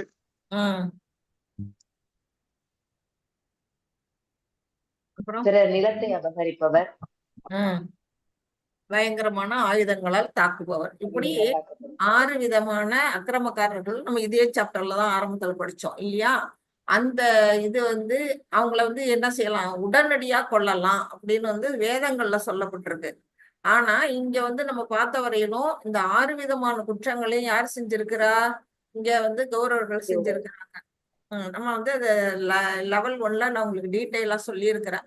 அது வந்து எப்படி செஞ்சாங்க அப்படிங்கிறத. அப்படி அந்த 6 குற்றங்களையும் பண்ணவங்கள வேதங்கள்ல சொல்லப்பட்டு கொல்லலாம்னா நீ ஏன் கொல்றதுக்கு தயங்குற? அதுவும் இல்லாம அவங்க அக்கிரமக்காரர்கள், அதை நீ வந்து தயங்க கூடாது. நான் இது என்னுடைய ஆர்டர் அப்படின்னு பகவான் வந்து தீர்மானமா சொல்றாரு இந்த இடத்துல. நான் விருப்பப்படுறதை நீ செய்யணும். அப்படி செய்யறதுனால என்ன ஆகுது? பாவ செயல்கள்ல இருந்து நீ விடுபடுவாய். இவன் பாவம்னு தானே நினைக்கிறான். அந்த பாவ செயல் வராது உனக்கு. அந்த பாவமோ புண்ணியமோ அது என்னை வந்து அடையும் அப்படின்னு இந்த இடத்துல பகவான் வந்து அதுதான் சொல்லியிருக்காரு. சுகதுக்கே சமயக்கிருத்வா அப்படிங்கிற அந்த ஸ்லோகம் மூலமா. இப்ப வந்து நம்ம வந்து இதுவரையிலும் படிச்சது வந்து கர்ம காண்டா, அதாவது கர்மம் எப்படி நீ கர்மத்தை செய்யணும் அப்படிங்கறத அர்ஜுனனுக்கு வந்து அறிவுறுத்திட்டாரு பகவான் இதுவரையிலும். இப்ப அடுத்த ஸ்லைட்ல வந்து இப்ப 39 இருந்து 53 வரையிலும் உள்ள ஸ்லோகங்கள்ல நம்ம புத்தி யோகத்தை பத்தி படிக்க போறோம். புத்தி யோகம் அப்படிங்கிறதும் பக்தி யோகம்ங்கிறதும் வேற வேற இல்ல. இப்ப சாங்கிய தத்துவமும் பக்தி யோகமும் வேற வேற கிடையாது. 2 விதமான பாதைகள் தான். அதனால இந்த வழியில போயும் பகவானை சென்றடைய முடியும், இந்த வழியில போயும் பகவானை சென்றடைய முடியுங்கிறத நம்ம புரிஞ்சுக்கணும். எந்த வழி யாருக்கு சூட்டபிள் ஆகுதோ அவங்கவுங்க அந்த வழியில பகவானை பக்தி கொள்ளலாம் அப்படின்னு. இப்ப இந்த புத்தி யோகம்னா என்ன அப்படின்னா, நிஷ்காம கர்மான்னா என்ன யாராச்சும் சொல்ல முடியுமா? என்ன மாதாஜி? நிஷ்காம கர்மாவா? நிஷ்காம கர்மானா பலனை எதிர்பார்க்காம கர்மத்தை பண்ணக்கூடியது, கர்மத்துக்காக கர்ம பண்ணக்கூடியது. கரெக்டா மாதாஜி? கரெக்ட் தான். அதாவது எல்லா செயல்களையும் பகவானுக்கு அர்ப்பணிச்சு செய்யக்கூடியது. நம்ம செய்யக்கூடிய எந்த செயலையும் பகவான் கிருஷ்ணர் அவருக்காக செய்யறேன், பகவானுக்காக செய்யறேன், கிருஷ்ணார்ப்பணம் அப்படின்னு செய்யக்கூடிய எல்லாமே வந்து நிஷ்காம கர்மா. அதுல வரக்கூடிய பாவமும் நம்மளை தாக்காது, புண்ணியமும் நம்மளை வந்து அண்டாது. நம்ம வந்து உலகத்துல இருந்து இந்த பிரபஞ்சத்துல இருந்து நம்ம வந்து பிறப்பு சுழற்சியில இருந்து விடுபடணும்னா நமக்கு எப்படி இருக்கணும்? நம்முடைய கர்மங்கள் வந்து 0 பேலன்ஸ்ல இருக்கணும் அப்படின்னு நம்ம படிச்சிருக்கிறோம். அப்போ வந்து 0 பேலன்ஸ்ல இருக்கணும்னா புண்ணியம் பண்ணணும்னா மறுபடியும் அந்த புண்ணியத்தை அனுபவிக்க இங்க வந்து பிறந்துதான் ஆகணும். பாவம் பண்ணா பாவத்தை அனுபவிக்க நம்ம வந்து இங்க பிறந்துதான் ஆகணும். அப்ப பாவ புண்ணியம் ரெண்டுமே நிர்பேலன்ஸ் ஆகணும், 0 பேலன்ஸா வரணும் அப்படின்னா நாம என்ன செய்யணும்? நம்முடைய செயல்கள் வந்து நிஷ்காம கர்மாவா இருக்கணும். அதுதான் வந்து இப்ப நம்ம படிக்க போறோம். அது வந்து அததான் இங்க பகவான் சொல்றாரு. எந்த விதமான எதிர்வினையும் இல்லாமல் அப்படின்னா எந்த விதமான பலன்களையும் எதிர்பார்க்காமல் ஃப்ரூட்டிவ் ஆக்ஷன் இல்லாம நீ எனக்கு அர்ப்பணிச்சு எல்லா கர்மங்களையும் செய், ஃபைட் பண்ணு, பட் வித்தவுட் எனி ரியாக்ஷன் அப்படின்னு வந்து இந்த இடத்துல பகவான் வந்து சொல்லி இருக்கிறாங்க. ஒரு 2-3 ஸ்லோகம் பார்க்கலாமா நம்ம? Okay okay. பார்க்கலாம் மாதாஜி. 39 படிக்க.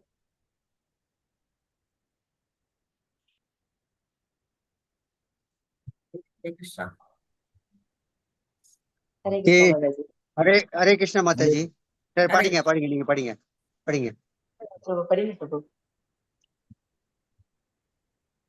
நான் படிக்கலாமா மாதாஜி? படிங்க பிரபு, படிங்க. ஏஷா தேபிஹிதா சாங்கே புத்திர்யேகே த்வாம் ஷுணு புத்யா யுக்தோ யயா பர்த்தா கர்மபந்தம் பிரகாஸ்யசி.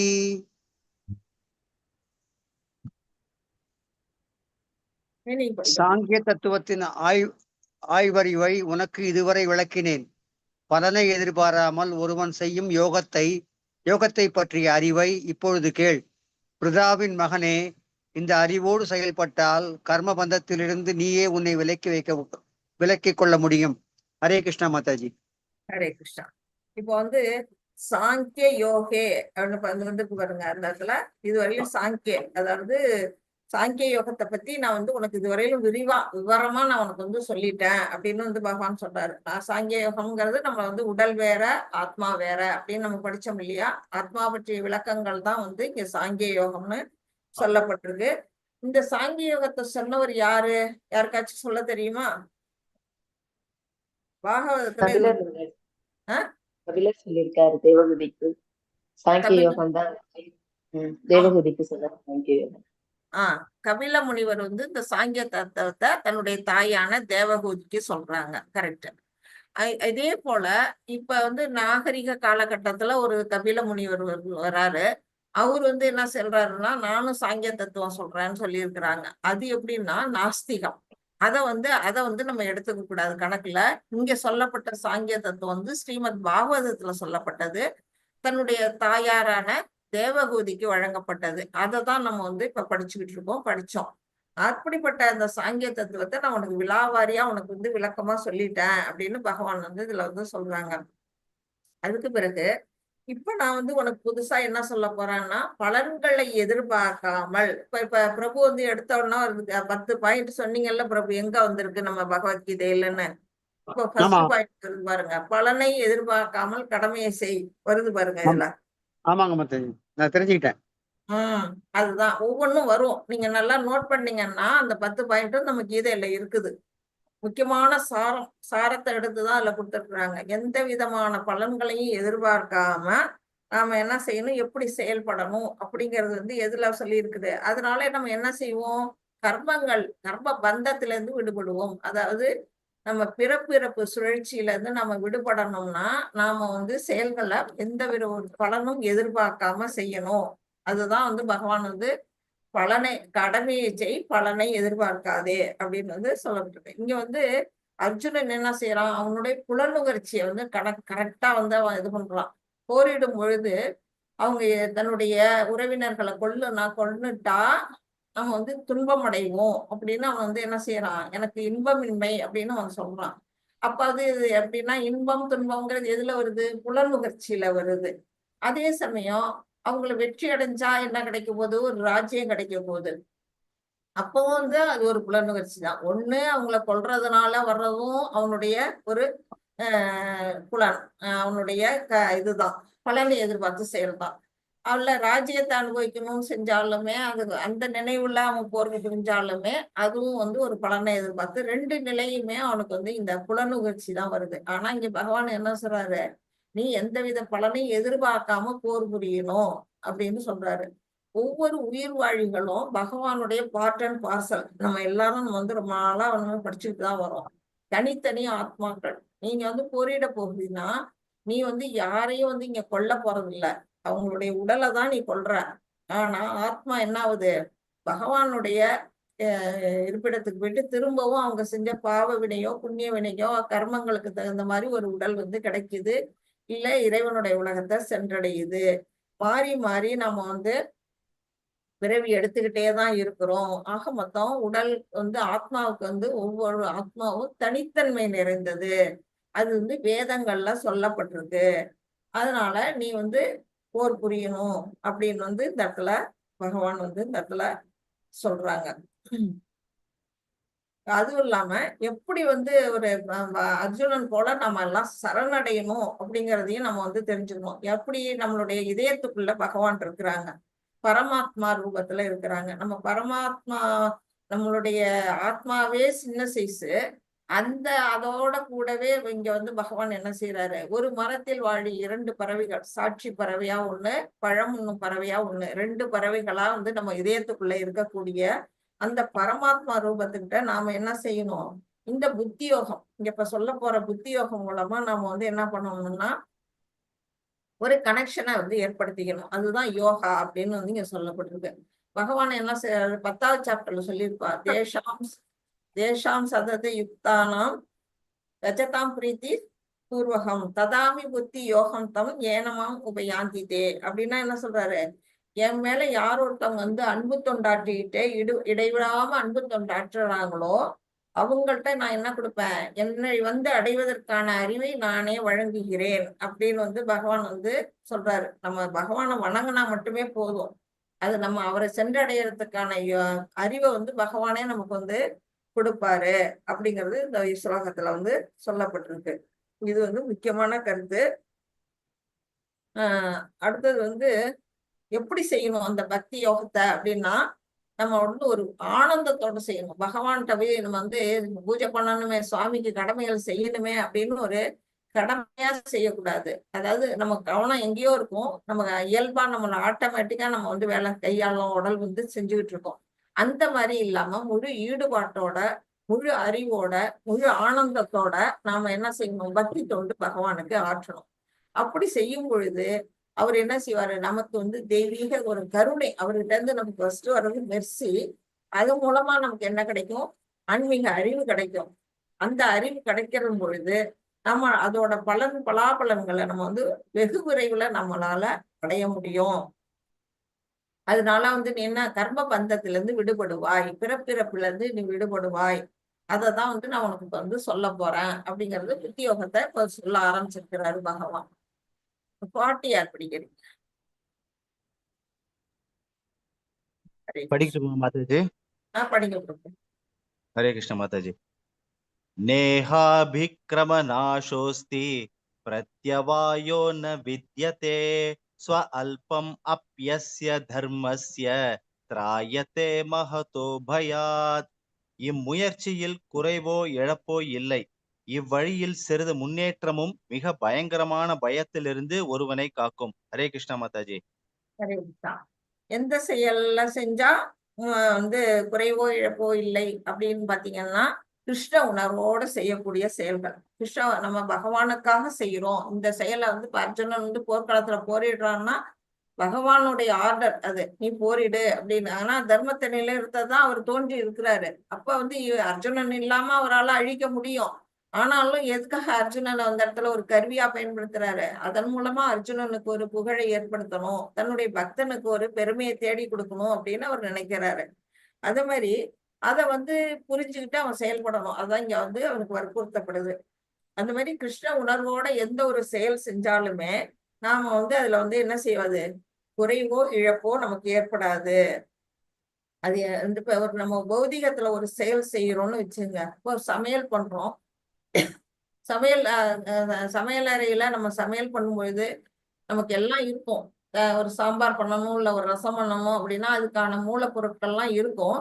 ஆனா அந்த பொருட்கள்ல வந்து நம்ம செய்யும் பொழுது அது போட்டு நம்ம கலந்து அதுல அடுப்புல ஏத்தி நம்ம செஞ்சுட்டு இருக்கல, நமக்கு அவசரமா ஏதாவது ஒரு அழைப்பு வருது. அப்ப நம்ம அதை பாதியிலே விட்டுட்டு நம்ம வந்து போயிடுறோம். அப்ப அந்த சாம்பார் வந்து முழுமை அடைஞ்சிருக்குமா, ரசம் முழுமை அடைஞ்சிருக்குமா? நிச்சயமா இருக்காது. இப்ப சாதம் அடுப்புல குக்கர்ல வச்சிருப்போம். 10 நிமிஷம் வேக வேண்டிய குக்கர், 10 நிமிஷம் வைக்க வேண்டிய குக்கரை நம்ம 5 நிமிஷத்துல நிறுத்திட்டு போனோம்னா அந்த சாதம் முழுமையா வெந்திருக்குமா அப்படின்னா வெந்திருக்காது. அது மாதிரிதான் எந்த ஒரு காரியமும் நீங்க எடுத்துக்கிட்டீங்கன்னாலும், ஆபீஸ்லயே ஒரு காரியம் செஞ்சாலுமே, இல்ல ஸ்கூல்ல ஒரு காரியம், வீட்டுல எந்த ஒரு காரியத்தை எடுத்துக்கிட்டாலும் பௌதிகமான நம்மளுடைய செயல்கள்ல நம்ம அந்த காரியத்தை முழுமையா செஞ்சு முடிக்கணும். அதுக்கு 1 hour ஆகும். இல்ல ஒரு வீடு கட்டணும் அப்படின்னா அதுக்கு 1 வருஷம் ஆகும். அந்த 1 வருஷம் நம்ம பொறுமையா காத்திருந்து அந்த வீட்டை கட்டாம நம்ம பாதியிலே கைவிட்டோம்னா அந்த வீடு எப்படி இருக்கும்? அறகுறையா நிக்கும். ஆக இப்படிதான் நம்மளுடைய பௌதிகத்துல உடைய செயல்கள்லாம் வந்து நம்ம அதை கண்டினியூஸா செஞ்சு முடிக்கலன்னா அது முடிவடையாது. ஆனா இங்க எப்படி ஆன்மீகத்துல நம்ம வந்து இப்ப நம்ம பகவானுக்கு வந்து தொண்டு செய்யறோம். நம்ம போன பிறவியில நம்ம செஞ்சதோட பலாபலன் தான் இந்த பிறவியில வந்து நம்ம பகவத்கீதை கிளாஸ்ல உட்காந்து படிச்சுக்கிட்டு இருக்கிறோம். அதோட கண்டினியூஷன். 1% பகவானுக்காக நம்ம தொண்டு ஆற்றணும்னாலும் நம்ம அடுத்த பிறவி எடுக்கும்போது 2% செகண்ட் அந்த 2% இருந்து நம்ம என்ன செய்யலாம், கண்டினியூ பண்ணலாம். ஆனா பௌதிகத்துல அப்படி கிடையாது. நம்ம விட்டு போயிட்டோம்னா அது மறுபடியும் புதுசாதான் தொடங்கணும். அந்த ஒரு செயல் வந்து முழுமை அடையலைன்னா அது அப்படியே வீணா போயும். திருப்பி மறுபடியும் ஆரம்பிச்சு புதுசா செய்யணும். இதுல அப்படி கிடையாது. இதுல வந்து நமக்கு கண்டினியூட்டி இருக்குது. நம்ம வந்து எந்த இந்த ஒரு அஜாமிலன்னு உதாரணமா சொல்லலாம். அவன் வந்து என்ன பண்ணான், தன் முன்னாடி வந்து அவன் ஒரு நல்ல பிராமணனா தான் இருந்தான். நல்ல இதெல்லாம் பண்ணிக்கிட்டு இருந்தான். நடுவுல வந்து என்னாச்சு, அவன் அதுல கைவிட்டுறான். அவனுடைய ஒழுக்க கட்டுப்பாடுகள்லாம் முடிஞ்சு போய் அவன் என்ன பண்றான், தீய பழக்கங்களுக்கு ஆளாகிடுறான். ஆனாலும் அந்த முன்னாடி செஞ்சதோட பலாபலன் வந்து என்ன ஆகுது, கடைசி நேரத்துல தன்னுடைய குழந்தையோட நாமத்தை அவன் உச்சரிக்கிறான். நாராயணாங்கிறது உச்சரிச்சோன்ன யமதூதர்கள்ட்ட வந்து யார் காப்பாத்துறா, விஷ்ணு தூதர்கள் வந்து காப்பாத்துறாங்க. அவன் தான் வேணா உடனே அவனுக்கு வந்து அந்த 100% அவனுக்கு வந்து கிடைச்சிருது. அவன் சொல்பம் கொஞ்சோண்டு தான் அவன் பண்ணியிருக்கிறான் புண்ணியம். ஆனா பகவான் என்ன செய்யறாரு, அதுக்கு வந்து நிறைய பலன்கள் 100% பலனை வந்து அவருக்கு கொடுக்குறாரு. எல்லாருக்கும் அஜாமிலன் மாதிரி கிடைக்குமான்னு நம்ம எதிர்பார்க்க கூடாது.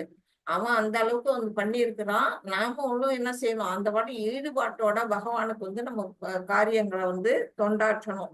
பாகவதத்திலயுமே இதுல வந்து ஒரு ஸ்லோகம் கொடுத்திருக்காங்க. ஜக்வா ஸ்வதர்மம் சரணாம்புஜே ஹரேர் பஜன் அபக்வோத பதேத்யதோததி எத்ர க்வவாபத்ரம் அமுஷ்ய கிம் கோவார்த்த ஆப்தோ பஜதாம் ஸ்வதர்மதஹ. அதாவது தன்னுடைய கடமைகள், அவங்கவுங்களுக்கு விதிக்கப்பட்ட கடமைகளை விட்டுட்டு பகவானுடைய கிருஷ்ணனுடைய உணர்வோட யார் ஒருத்தவங்க வந்து வேலைகளை கடமைகளை ஆரம்பிச்சு செஞ்சாலும் அவன் நஷ்டமடைய மாட்டான்.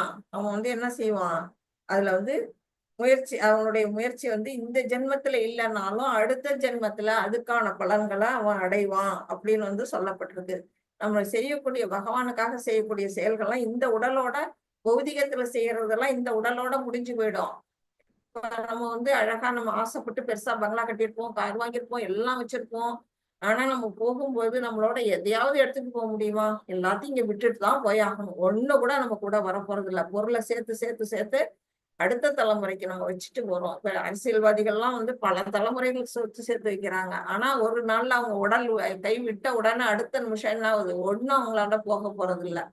ஆனால் அவங்க செஞ்சக்கூடிய பாவ புண்ணியம், நாம எது ஒண்ணு செய்யறோமோ, பகவானுக்காக நம்ம எந்த ஒரு காரியத்தை தொண்டாற்றினாலும் அது வந்து நமக்கு அடுத்த பிறவியில கண்டினியூஷனா நமக்கு வந்து அது வந்து பலன் கொடுக்கும் அப்படிங்கறதுதான் இந்த ஸ்லோகத்தோட இது கொடுத்திருக்கு. அதுக்கான விளக்கம் இங்கேயும் இருக்குது. பாத்தீங்கன்னா சொல்பம் அபியஸ்ய தர்மஸ்ய திராயதோ மகதோ பயத். அதாவது அந்த நம்ம கொஞ்சோண்டு புண்ணியம் பண்ணாலும் அது வந்து என்ன செய்யுது? நிறைய பலன்களை கொடுக்குது அப்படிங்கிறதுக்கு உதாரணம். இந்த கதை யாருக்கு சொல்றீங்களா? நம்ம இந்த ஃபர்ஸ்ட் ஸ்லைடுல இருக்குது. நான் போன லெவல் 1ல சொல்லியிருக்கிறேன் உங்களுக்கு. சின்னதா சொன்னா போதும். யாருக்காவது தெரியுதா? ஓகே, தெரியல. இது தெரியுதா? இது என்ன செய்யறாங்க? ஆஞ்சநேயர் என்ன பண்றாருன்னு? ஹரே கிருஷ்ணா. யாருமே வாய திறக்கல. ஆஞ்சநேயரோட வால்ல நெருப்பு வச்சதா மாதாஜி இது? நெருப்பு வச்ச அப்போ வந்து இடத்த அழிக்கும் போது அந்த இடத்த அழிச்சிட்டு தாண்டற மாதிரியான ஒரு ஸ்லைடு மாதாஜி. ஓகே. அப்போ சீதா மாதா வந்து அக்னி தேவன்ட்ட வேண்டறதுனால அந்த நெருப்பு வந்து ஆஞ்சநேயரை எதுவுமே பாதிக்கிறது இல்ல. அந்த அனல் வந்து தாக்குறது கிடையாது ஆஞ்சநேயரை. வாயுபுத்திரன் தானே ஹனுமான். அப்ப நெருப்பு எப்படி அவரை தாக்க முடியும்? வாயுபுத்திரன் மட்டும் இல்ல. ஆனா வந்து நெருப்புக்குன்னு இருக்கிற அதோட அந்த சொதர்மம் வந்து தாக்க கூடாதுங்கிறதுக்காக சீதா மாதா வந்து ராவணன் அயோத்தியில இல்ல, அந்த ஸ்ரீலங்கா இலங்கையில இருக்கிறவங்கள நல்லவங்களை தாக்கப்படாதுங்கிறதுக்காக தானே சீதா எடுத்தது அந்த இது. எது சொல்ல தெரியலையே. அது இல்லம்மா, அது இல்ல மாதாஜி. மாதாஜி இது வந்து ஆக்சுவலா இது என்னன்னா மாதாஜி, இது ஆக்சுவலா இவர் வந்து ராவணகிட்ட பண்ணிட்டு வரும்போது உணர்த்துறாரு. இந்த போர்ல யாரு ஜெயிப்பாருங்கிறத ஆஞ்சநேயர் வந்து உணர்த்திட்டு வர்றாரு. அதாவது என்னன்னா இங்க ஸ்ரீலங்காவே தீ வச்சுட்டு வந்துடுறாரு. அப்ப என்னன்னா அதர்மம் வந்து ஜெயிக்காது, தர்மம் தான் ஜெயிக்கும். அவர் நல்ல வழியில போன வந்து நல்லது நடக்கும், தீயது பண்ணா அது தீயது நடக்கும் அப்படிங்கிறத சுட்டி காட்டுற விதமா வந்து. ஏன்னா வந்து ஆஞ்சநேயர் வந்து ஒரு அவதாரம் தான். அப்போ அவர் வந்து ராமருக்கு எப்படிப்பட்டவருங்கிறத உணர்த்திட்டு வர. ராமர் வந்து எப்படிப்பட்டவர் அப்படிங்கிறத அங்க இலங்கையில தீ வச்சு அவர் மூலமா தீ வச்சது மூலமா வந்து சொல்லாம சொல்லிட்டு வர்றாரு. இங்க வந்து யாரு ஜெயிக்க போறா? இந்த அதர்மத்தை ஜெயிச்சா அதர்மத்துல பாதையில போனா பெரிய அழிவை தான் சந்திக்கணும் அப்படிங்கிறத வந்து சொல்லிட்டு வர்றாரு. அதான் எனக்கு தெரிஞ்சது. ஆஞ்சநேயரோட வால்ல நெருப்ப கட்டி விடுறாங்க அரக்கர்கள். அவர் என்ன செய்யறாரு? அந்த நெருப்பை வச்சே வந்து அங்க இருக்க தர்மவாதிகளை அழிக்கிறாரு. அப்ப அந்த இடத்துல ஒரு வன்முறையை கையாளுறாரு இல்லையா? அது வந்து கையாளலாமா? அவர் இலங்கை இருக்கலாமா அவரு? ஏன்னா அவருக்கு அங்க வந்து அநீதி இழைக்கப்பட்டிருக்கு மாதாஜி. அவர் வந்து அங்க தூதுவரா தான் அங்க நிக்கிறாரு அவரு. சோ ஒரு தூதுவருக்கு வந்து இந்த அநீதியை முதல்ல அவங்க இழைக்க கூடாது. அத வந்து விபீஷணன் சொல்றாரு. விபீஷணன் சொன்னாலும் அதை வந்து ராவணன் அதை கேட்கல. அது அதனாலதான் இதை எரிக்கும் போது கூட விபீஷணனோட குடியில வந்து அவர் எரிக்கலன்னு நினைக்கிறேன். நான் தப்பா சொல்லனா இது கரெக்ட்னு நினைக்கிறேன். பக்கமே அந்த தீ போகல. யாரெல்லாம் நல்லவங்களோ அந்த பக்கம் அந்த தீ போகவே இல்ல. யாரெல்லாம் எல்லாமே அவர் வந்து எரிச்சிடுறாரு. ஏன்னா அவருக்கு அநீதி இழைக்கப்படும் போது அது வந்து அவர் அங்க தர்மத்தை தான் நிலைநாட்டுறாரு அவரு. அவருக்கு அநீதின்னு அவர் அந்த இடத்துல நினைக்கல. அவர் என்ன நினைக்கிறாருன்னா, இவங்க வந்து அவர் ராம தூதரா போயிருக்கிறாரு. ராமனுக்காக தான் அவர் அங்க தூது போனாரு. அந்த இடத்துல அவருடைய செயல்கள் எல்லாமே ராமருக்கு ஃபேவரா தான் அவர் செய்வாரு. அவருக்கு என்ன விருப்பமோ அது அவருக்கு தெரியும். அவரு நினைக்கிறத வந்து அவர் புரிஞ்சுக்கிட்டு அதர்மிகள் அழிக்கதான் அவரு வந்திருக்கிறாரு. வந்து சீதையை கொண்டு போய் அவங்க கடத்தி கொண்டு வச்சிருக்கிறது அதர்மம். அது வந்து அவருக்கு தெரியுது. அவங்கள நல்ல விதமா அவர் சொல்றாரு. தூது போன இடத்துல விட்டுடு, ராமன்ட்ட வந்து நீ சரணடையி உன்னை வந்து அவர் விட்டுருவாருன்னு சொல்றாரு. ஆனா அவன் கேட்கல. கேட்கும்போது அப்போ வந்து அது தன்னுடைய ராம தூதனா வந்த தனக்கே எவ்வளவு பலம் இருக்கு, ராமருக்கு எவ்வளவு பலம் இருக்கும் அப்படிங்கறத அவர் காட்டுறதுக்காகவும் அதை செஞ்சிருக்கலாம். ஆக மொத்தம் அந்த இடத்துல பகவானுக்கு ஃபேவரா அந்த இடத்துல அவர் செய்யறாரு. அதனால அது வந்து வன்முறையில வரல அப்படிங்கிறது இங்க சொல்லப்பட்டிருக்கு. இது இங்க என்னன்னா, இங்க ராமர்ட்ட வந்து இங்க வந்து அவங்க சேது பந்தனம் பண்ணி அந்தாண்ட போகல. போகிறதுக்கு முன்னாடி இங்க என்ன பண்ணிருக்காங்க, தங்கி இருக்கிறாங்க இல்லையா? அப்ப அந்த இடத்துக்கு யார் வரா?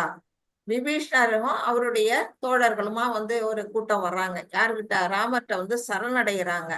அவங்க வந்து என்ன பண்றாங்க, தன்னுடைய அண்ணனா இருக்கிறவன் வந்து தப்பு செய்யறான். அந்த தப்பை வந்து கண்டிச்சு சொல்றாங்க, எடுத்து சொல்றாங்க. நீ செய்யறது தவறு இல்ல, பிறன்மனையை வந்து கடத்தக்கூடாது அப்படின்னு, நீ விட்டுடு அப்படின்னு சொல்றான். கேட்கலன்னா என்ன செய்யறான், நீ சரி இன்னுமா நான் உன்னோட இருந்து நானும் அந்த பாவ வினையில அகப்பட்டுக்கல, நான் வந்து தர்மத்து பக்கம் போறேன், நான் ராமர்ட்ட சரணடைகிறேன், அவர் வந்து முழுமுதற் கடவுள் அப்படிங்கறத உணர்ந்துட்டான். அதனால என்ன பண்றான், இங்க வந்து சரணாகதி அடைகிறான். இது வந்து சரணாகதிக்காக இந்த இடத்துல இது காட்டப்பட்டிருக்கு. இங்க வந்து ஒரு எலி என்ன செய்யுது அப்படின்னா, எப்போதும் வந்து ஒரு பழம் அது வந்து என்ன செய்யுது, ஒரு செரி மாதிரி ஒரு பழம் சாப்பிட்டு அது ருசி கண்டது. அது என்ன பண்ணது, கோயில்ல வந்து அங்கேயும் சுத்திட்டு இருக்கும்போது அந்த விளக்கு அந்த திரிய வந்து பழம்னு நினைச்சுக்கிட்டு இது போய் என்ன செய்யுது, அதை போய் நாக்கால நக்குது, சுட்டுடுது. அதுக்கு நாக்கு வந்து சுட்டுது, அது பழம்னு நினைச்சுக்குது. அதனால அது இப்படி அது ஓடி வருது இல்ல, ஓடி வரும்போது அது வாளால அந்த திரி வந்து தூண்டப்படுது. அப்படி அது தூண்டப்பட்டதுனால அந்த விளக்கு வந்து இன்னும் சுடர்விட்டே எரியுது, பகவானுக்கு அங்க பிரகாசம் கிடைக்குது.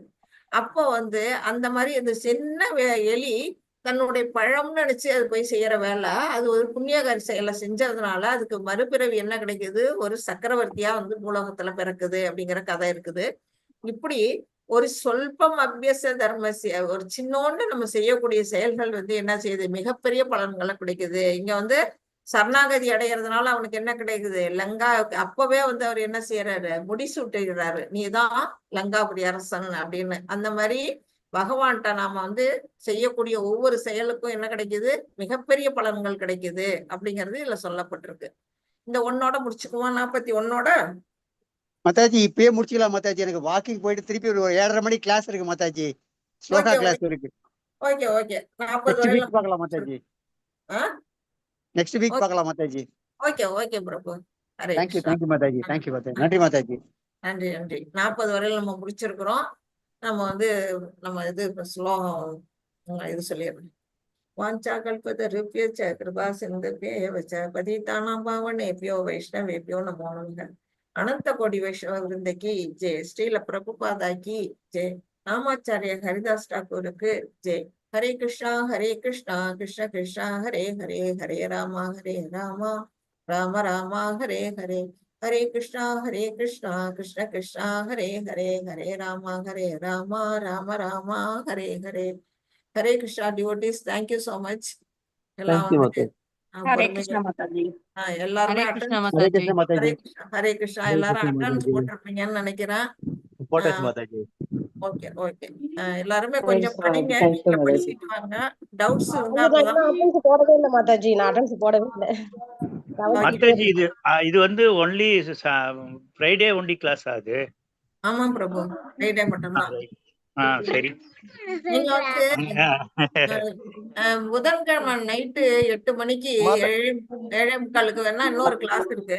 அதுல போய் நீங்க ஸ்லோகம் படிக்கிறதுனா படிக்கலாம். அங்க சரி. கொஞ்சம் பேர் இன்னொரு கிளாஸ் இருக்கு, 8 மணி கிளாஸ் ஒண்ணு. அந்த கிளாஸ் இந்த கிளாஸ் 2 மிங்கிள் ஆகி அங்க நீங்க என்ன செய்யலாம்னா ஸ்லோகம் வாசிக்கலாம். அந்த குரூப் அந்த லிங்க் வந்து சண்முகம் குரூப் நம்ம குரூப்லயே போட்டிருக்காங்க. சரி. புதன்கிழமை மார்னிங் போடுவாங்க. நெக்ஸ்ட் மார்னிங் போடுவாங்க. மார்னிங் படிப்பாங்க, நைட்டு நீங்க போய் அதுல சேர்ந்து படிச்சுக்கலாம். சரிம்மா. ஓகே. ஆனா நம்ம ஹரே கிளாஸ் கிருஷ்ணா மாதாஜி, இது எப்படி மாதாஜி அட்டெண்டன்ஸ் போடுறது? லிங்க் அனுப்பிச்சேன், உங்களுக்கு லிங்க் அனுப்பிச்சேனுங்க, நீங்க போடலையா அதுல? இன்னொரு தடவை என்ன அவருக்கு போடுங்க பிரபு. நான் போடுறேங்க மாதாஜி. நீங்க போட்டுருங்க, தெரியல. மாதாஜி இந்த யூடியூப் லிங்க் கூட குரூப்ல